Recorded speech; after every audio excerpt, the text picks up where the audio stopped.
तो नमस्कार, आप देख रहे बिहार वार्ता। बिहार वार्ता में आपका स्वागत है। हमारी मौजूदगी इस वक्त सुरसंड में है। सुरसंड में एक बच्चे की मौत हो गई है, जो हॉस्पिटल ले गए थे। सीतामढ़ी गए थे, सुरसंड गए थे, इसके बाद पटना गए और वहाँ पे बच्चे की मौत हो गई। आखिर जानकारी हम लेते हैं। मुजफ्फरपुर गए थे। क्या नाम हुआ आपका? मोहम्मद सलाम राई। क्या मामला है? मामला ये था, पहले मैं सुरसंड से सीतामढ़ी गए राजन पांडे के पास, वहाँ से रेफर कर दिए मुजफ्फरपुर के लिए। मुजफ्फरपुर हम लेके आए बुध हॉस्पिटल इमरजेंसी के पास। उसने बोला कि बड़ा हॉस्पिटल है, अच्छा काम होता है, इसमें कोई चीज़ की दिक्कत तकलीफ नहीं है। और 3 दिन बच्चा को रखने के बाद फिर ऐसा स्थिति हो गया, कर एकदम डाउन हो गया। बच्चा को हम देखने के बाद हमको कोई विश्वास नहीं हुआ। हमने डॉक्टर से पूछे, बच्चा को देखे, बच्चा पूरा मर चुका था। और मर जाने के बाद वो लोग हमको एक विश्वास दे रहे थे कि बच्चा जिंदा है, आप पैसा हमको दो। कोई जिक्र नहीं कर रहा था, सिर्फ पैसा का जिक्र कर रहा था। पैसा आप मुझे दो, मैं बच्चा को दे रहा हूँ, बच्चा जिंदा है, आप किसी के पास लेके जाइए, डॉक्टर के लाइए, चाहिए करिए। वो हमको दिन पे थोड़े थोड़े आधे घंटे 1 घंटे के बाद विश्वास दिए जा रहे थे। क्या नाम था हॉस्पिटल का? हॉस्पिटल का नाम था बुध हॉस्पिटल इमरजेंसी। डॉक्टर जी का नाम? डॉक्टर का नाम तो नहीं मालूम, लेकिन उसमें एक मैनेजर है। वो मैनेजर कोई किसी का भी नहीं है। वो मैनेजर सिर्फ पैसे का भूखा है, पैसे का। वो समझिए तो मैनेजर वो दलाल है। इस जाल में कैसे फंस गए? ये जाल में हम इसलिए फंसे, जो एम्बुलेंस में हम लेके आ रहे थे ना बच्चे को, तो एम्बुलेंस वाले बोला कि सबसे बड़ा हॉस्पिटल मुजफ्फरपुर के अंदर में है, सरकारी में काम नहीं होता है, ऐसा करो प्राइवेट में लगा लो, पैसा के परवाह ना करो, अगर बच्चा चाहते हो तो। हम बच्चे को उसमें एडमिट कर दिए। हमने कुछ नहीं देखा, मैं सोचा प्राइवेट है भाई, अच्छा काम हो रहा होगा, तो उसमें दे दिए, कर दिए सब कुछ। लेकिन उसने खाली पैसे का जिक्र करता है, खाली पैसा और कुछ नहीं। इलाज हो रहा है, दवाई है। आप शुरू में देखिए, इस पर्ची पे लिखा हुआ है 8,000 की स्टार्टिंग का दवाई है। जो अभी ये लेब है, ये देखिए इस पे। अच्छा, वो कोई पुर्जा वगैरह नहीं दिया है? पुर्जा नहीं है, वहाँ कॉपी चलता है, पूरा लिस्ट है इसका, मतलब नाम पुर्जा भी है, पुर्जा जेब में है। देखिए ये जो है ना, पूरा 8,000 के टोटल मिला के स्टार्टिंग का दवाई है। स्टार्टिंग के 8,000 से होते होते देखिए, आप देख सकते हो कितने कितने अमाउंट है। हमने हर एक पैसा, एक पैसा वो कर दिया, चुकता कर दिया। कोई चीज़ की दिक्कत परेशानी ना हुआ। सिर्फ इस पे दवाई का 6,000 कुछ रुपया हमारे ऊपर बिल था। जब बच्चा डेट कर दिए, कोई कुछ नहीं बोल रहा है, पैसा देना, क्या करना, नहीं करना। अब बड़े बड़े बात बोलता है, ऐसा है तो। क्या कोई धमकी वगैरह भी मिला आप लोग को? धमकी तो ऐसा देरा था, क्या कर लीजिएगा, सरकार कुछ नहीं करने वाला, फन्ना कुछ नहीं करने वाला, ये ऐसी चलता है, फन्ना करता है। उसका शायद मैनेजर का नाम ऐसी संतोष कुछ ऐसा ही है, वो तक ध्यान तो नहीं। हम लोग खुद टेंशन में थे बच्चा को बचाने के लिए, लेकिन फिर भी नहीं। एक मुर्दे लाश के नाम पे आप लोग से पैसा ठगा जा रहा था। हाँ, यानी मुर्दा वो पूरा लाश हो चुका था, उसके अंदर थोड़ा भी जान नहीं है, कुछ भी नहीं है। लेकिन हम लोगों को कुछ डाउट दे रहा था, जिंदा है, जिंदा। लेकिन एकदम। बच्चा का उम्र कितना होगा? बच्चा का उम्र तो 5 दिन हुआ है। 5 दिन हुआ? 5 दिन हुआ। उसका जन्म कहाँ हुआ था? जन्म हुआ था नर्सिंग होम में। Nursing home? हाँ, ऑपरेशन से। कहाँ, सीतामढ़ी या सुरसंड में? पैसा मांग रहा था बुद्धम वाला शाम को। बुद्धम वाले पैसा जिक्र नहीं कर रहा था। जब बिल बनाया तो उसने हमारे ऊपर 74,000 के बिल बनाया था। कल शाम को 74,000 में से हमने उसको 14,000 रुपया दे चुके थे। बोला 64,000 रुपया दीजिए, 1,000 से 2,000 रुपया हम कम करेंगे, लेकिन पूरा पैसा लेंगे। जब हमने नेताजी को फोन किए कि नेताजी ऐसे ऐसे के बात है, हमने बहुत गंभीर में फंस चुके हैं। किनको फोन किया आप?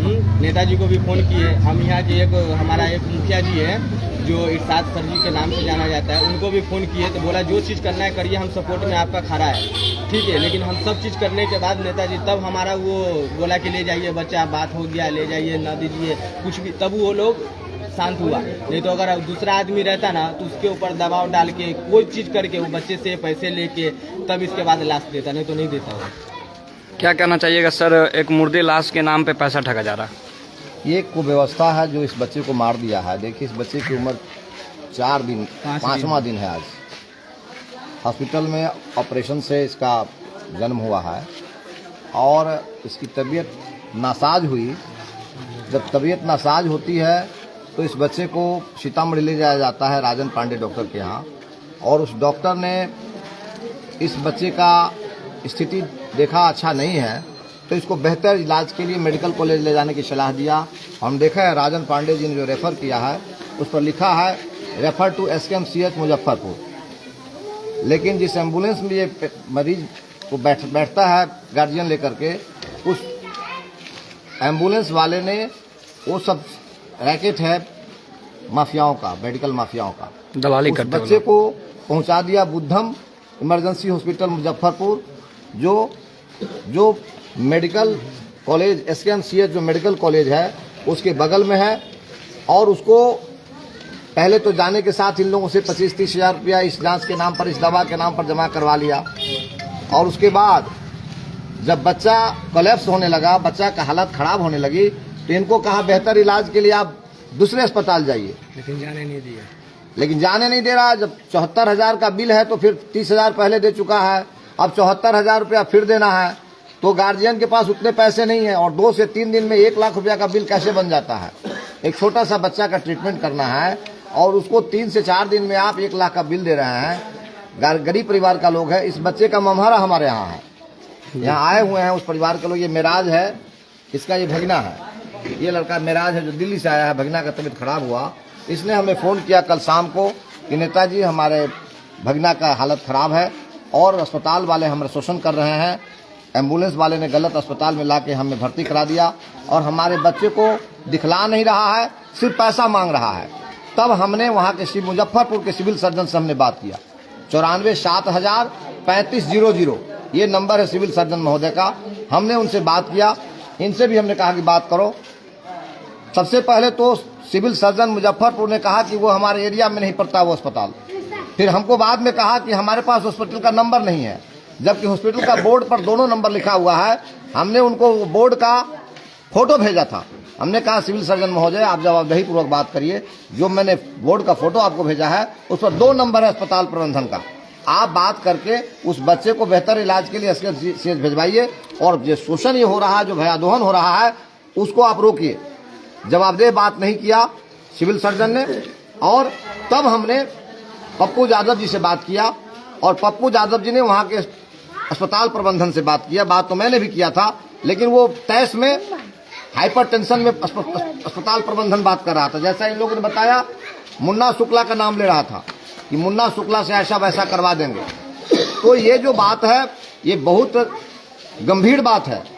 ये इस तरह के छोटे छोटे बच्चे और गरीब मासूम लोग इस तरह के मेडिकल माफियाओं की भेंट चढ़ रहा है और कुकुरमुत्ते की तरह से हर गांव मोहल्ले में, हर छोटी बस्ती में, सुरसंड में, परिहार में, सीतामढ़ी में, हर जगह कुकुरमुत्ते की तरह से झोला छाप डॉक्टर बोर्ड, अस्पताल का, नर्सिंग होम का बोर्ड लगा करके और चला रहे हैं। क्या ऐसे अस्पतालों का या डॉक्टरों का लाइसेंस रद्द होना चाहिए? लाइसेंस तो है ही नहीं इनके पास।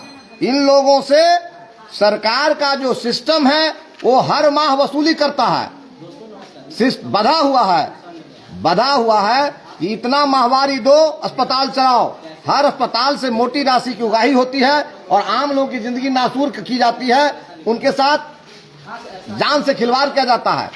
ये सवाल, ये बच्चे की जान बिहार की जो मेडिकल सिस्टम की जो कुव्यवस्था है उसने लिया है। हम बार बार लड़ते रहे हैं और खास करके पप्पू यादव की टीम पूरे बिहार में मेडिकल माफियाओं का जो संजाल है, जो गरीबों को, लाचार बेबस को फंसा करके और उनका भयादोहन करती है, उसके खिलाफ हम लड़ते रहे हैं। और सरकार इन मुद्दों पर बात नहीं करती, चाहे बिहार सरकार हो चाहे भारत सरकार हो। उनके प्राथमिकता में स्वास्थ्य सुविधाएं नहीं है। आज तक 77 वर्षों 78 वर्षों के बाद भी भारतवर्ष में भारत के नागरिकों को निःशुल्क सुलभ चिकित्सा व्यवस्था उपलब्ध नहीं है। यदि कोई व्यक्ति बीमार पड़ जाए तो उनके साथ ये सब ड्रामा होता है। तो ये व्यवस्था पर सवाल है। हम बिहार के माननीय स्वास्थ्य मंत्री जी से और भारत सरकार से मांग करना चाहेंगे कि ये हालात कब तक जारी रहेगा, कब तक ये छोटा बच्चा शबाना का, ये 4 दिन का बच्चा, 5 दिन का बच्चा और हमारे समाज के जो लाचार बेबस लोग हैं, इस प्रकार के मेडिकल माफियाओं के इस संजाल में फंस करके जिंदगी गंवाते रहेंगे। इस 4 दिन के बच्चे का क्या गुनाह है? चंद पैसों की खातिर मेडिकल माफियाओं ने इसकी जान ले ली और हम संजीदा नहीं होते। हमारा बच्चा जब 4 दिन का इस तरह से मेडिकल माफियाओं के षड्यंत्र का शिकार होकर के चंद पैसों की लालच में मर जाता, तब हमको दर्द महसूस होता। ये बड़े जो मंत्री हैं, ये बड़े जो अधिकारी हैं, ये कब समझेंगे? हम सभी अंधे कुएं में दौड़ लगा रहे हैं, जाति के नाम पर, पार्टी के नाम पर, धर्म के नाम पर, मजहब के नाम पर हम भागे जा रहे हैं, दौड़े जा रहे हैं, हम सवाल नहीं करते। चंद दिन पहले लालू प्रसाद यादव के सुपुत्र इस विभाग के 2 बार मंत्री बने हैं, स्वास्थ्य विभाग के। आज के दिन बीजेपी वाले और जदयू वाले चला रहे हैं। तो व्यवस्था में कितना परिवर्तन हुआ। ये आम नागरिक हिंदुस्तान का, बिहार का पूछता है कि बारी बारी से सत्ता तो सबको मिली है, राजद को भी मिला है और बीजेपी जदयू को भी मिला है, तो ये स्वास्थ्य महकमा कब सुधरेगा? आम आदमी को बेहतर सुलभ चिकित्सा व्यवस्था कब उपलब्ध होगी? ये पार्टी का सवाल नहीं है, ये सरकार का सवाल नहीं है, सिस्टम का सवाल है। ये पूरा सिस्टम बेईमानी है, पूरा सिस्टम डिरेल्ड है और आम आदमी को समझना पड़ेगा कि हमको सिस्टम को दुरुस्त करने के सवाल पर गोलबंद होना है और पार्टी और जाति के तिलिस्म से निकल करके जवाबदेह व्यक्ति को आगे लाना है। मैं पूछना चाहता हूं कि इस प्रकार की जो त्रासदी है, जो ये शबाना के पुत्र के साथ हुआ है, ये क्या नाम है उनके पिताजी का जी? मोहम्मद सलाम, सुरसंड निवासी मोहम्मद सलाम के 4 दिन के बच्चे के साथ यह जो त्रासदी हुई है, ये त्रासदी लाइमलाइट में इसलिए आई है कि हम लोग इसमें पहल किए और 70,000 रुपया यदि इनके पास नहीं होता तो इनको लाश भी नहीं मिलता जी। यदि 70,000 रुपया ये नहीं देते तो इनको लाश भी नहीं मिलती। ये तो हम लोग के संज्ञान में आ गया, माननीय पप्पू यादव जी के संज्ञान में आ गया और हम लोगों ने वहाँ के डिस्ट्रिक्ट एडमिनिस्ट्रेशन से, वहाँ के सिविल सर्जन से और अस्पताल प्रबंधन से बात किया, कैटेगरिकली बात किया कि आप उस बच्चे के मौत का जवाबदेह हैं और ये मैटर जाएगा कानूनी पेच में, आप अस्पताल के साथ आप जेल जाएंगे। तो डर के मारे जब देखा कि मामला हाईलाइट हो रहा है, तब इस बच्चे को उन्होंने रिलीज किया है। तो ये जो त्रासदी है कब तक जारी रहेगी, ये सवाल बिहार के स्वास्थ्य महकमा से, बिहार सरकार से और भारत सरकार से बनता है और बड़े बड़े मन से बड़ी बड़ी बात करने वाले प्रधानमंत्री जी, मुख्यमंत्री जी, इन लोगों से भी ये सवाल बनता है। और जो यहाँ के राजनेता हैं, जो जमीन पर आम लोगों के जो जेन्युइन मुद्दे हैं शिक्षा स्वास्थ्य से जुड़े हुए, उन पर बात करने के बजाय सिर्फ जाति, पार्टी और गठबंधन की बात करते हैं, वोट की बात करते हैं और पब्लिक से उनका दूसरा कोई वास्ता नहीं होता है। यही सवाल है जिसलिए हम संजीदा है। मैं फास्टिंग था, हमारा निर्जला उपवास था कल, अभी हम पानी पी करके भागे भागे आए हैं। ये खलीफा हमारे गांव के हैं, इंदल मियाँ के भाई है, क्या नाम है आपका? मुस्तकीम जी, इनका नाती है ये बच्चा। और जैसे मैंने सुना, रात भर मैं सोया नहीं हूँ और सुबह मैं पानी पी करके भागे भागे आया हूँ ताकि इनके मातम पोशी में मेरी भी भागीदारी हो जाए। तो हम उस 4 दिन का बच्चा जो इस दुनिया को नहीं देख सका और बिहार में व्याप्त जो कुव्यवस्था है, उस कुव्यवस्था ने, संवेदन शून्य बिहार की कुव्यवस्था ने इस छोटे बच्चे की जिंदगी छीन लिया है। उनकी रूह को शांति मिले, उनको जन्नत में जगह मिले, ये हम दुआ करने के लिए और मातम पोशी के यहाँ आए हैं।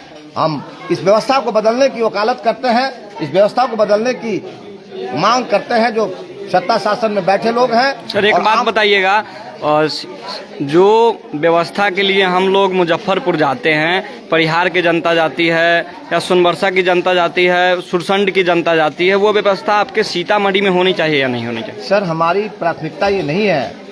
शिक्षा, स्वास्थ्य जैसे मुद्दों पर वोट नहीं मिलता।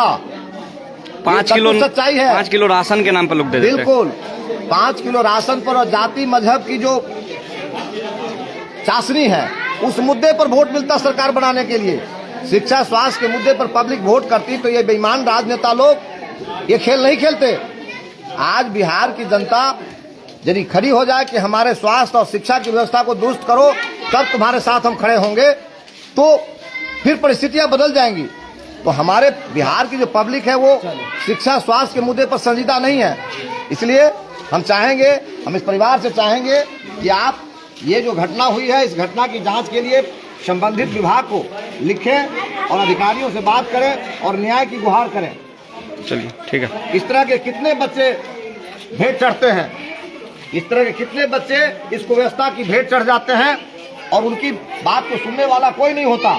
बिहार में सिर्फ एक व्यक्ति है, पप्पू यादव, जिनका टीम लोगों के इस तरह के दुख दर्द में शामिल होता है, उनको दुख दर्द को कोशिश करता है दूर करने का। आज एक तरफ तो लापरवाही प्रशासनिक धांधली, मेडिकल माफियाओं का जो खेल है उसका शिकार होकर बच्चा मारा गया है। और लाश को घेर करके 70,000 रुपया की मांग करना, ये कितना गैर मुनासिब है, कितना अमानवीय है, कितना संवेदनशून्य मामला है। इस पर किसी की निगाह नहीं है। इसलिए हम बहुत दुखी हैं, मातम पोषी के लिए आए हैं और कफन दफन का कार्यक्रम आप लोग चलिए ठीक है। ठीक है, बाकी हम लोग देखते हैं लिखते हैं।